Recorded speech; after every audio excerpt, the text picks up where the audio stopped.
प्रिय मित्रांनो, आजच्या दिवशी म्हणजेच 14 मे रोजी आपण संत मथियास येशूचा 12वा प्रेषित ह्याचा सण साजरा करीत आहोत। हा संत मथियास जुदाच्या मृत्यूनंतर त्याची निवड झालेली आहे। ह्या माणसाविषयी विशेष असं सांगितलं जातं की तो योहान बाप्तिस्ता ह्याचा प्रेषित होता। त्यामुळे अगदी त्या काळापासून त्याच्यामध्ये देवधर्माविषयी आवड होतीच, परंतु प्रेषितीय कार्य करण्याची सुद्धा जिद्द होती। आणि म्हणून जेव्हा जुदास मरण पावल्यानंतर जेव्हा प्रेषित एकत्र जमले त्यावेळेला त्याची निवड करण्याचं त्याने ठरवलं।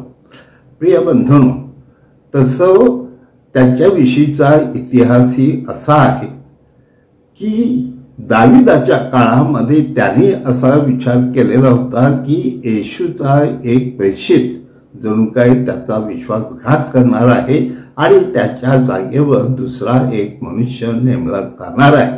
आणि ह्या अनुषंगाने या मथियाची निवड झाली। आणि ज्या वेळेला मथियास आणि योसेफ बारसाबास ह्या दोघांमध्ये त्याने विचार केला की आपण चिठ्ठ्या टाकून ज्याची चिठ्ठी येईल तोच प्रेषित आहे असं आपण समजूया। आणि त्यावेळेला मथियासची चिठ्ठी आली। मथियास तसा खूप त्याच्या अंतःकरणामध्ये तळमळ, जिद्द आणि सुवार्ता पसरवण्याची कुवत होती।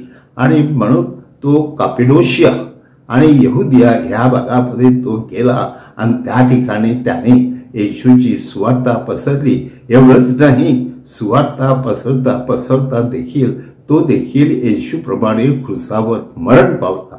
प्रिय बंधू भगिनींनो, अशा ह्या मथियास अगदी शांत चित्त असलेला, ज्याच्याविषयी आपल्याला बायबलमध्ये विशेष काही सांगितलं नाही, परंतु त्याने स्वतः आणि अँड्रू दुसरा प्रेषित ह्याने त्यांच्याविषयीचं जे लिहिलेलं आहे त्यातच आपल्याला ही थोडीशी माहिती मिळते।